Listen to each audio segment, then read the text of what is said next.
እስከዛሬ ድረስ እንግዲህ ልጁን ባለማሳየቴ ቢደብረኝም ዛሬ ግን በቃ በደንብ ኢንጆይ እንዲያደርግ አድርጋለሁኝ ከልጁ ጋር ስለተገናኘ ከተገናኘ ስለቆየ እና ደስተኛ ይሆናል ብዬ አስባለሁኝ። እና ነገሮች ደግሞ ያው ልጅ አስታራቂ ነው ይባላል አይደለ? ነገሮች ዛሬ በደንብ የሚስተካከሉ ይመስለኛል። እኔና አባቱን እንግዲህ ልጃችን ያስታርቀናል ብዬ አስባለሁኝ።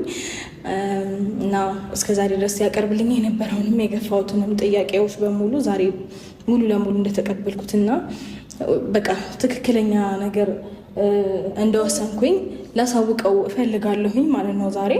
ከዛ በቃ ደስተኛ ይሆናል ብዬ አስባለሁኝ። ብዙ ቆየን መሰለኝ ከእናንተ ጋር። አሁን ልጄን ከአባቱ ጋር ላገናኘው፣ እኔም ባሌን ላግኘው። አብራችን ሁሉ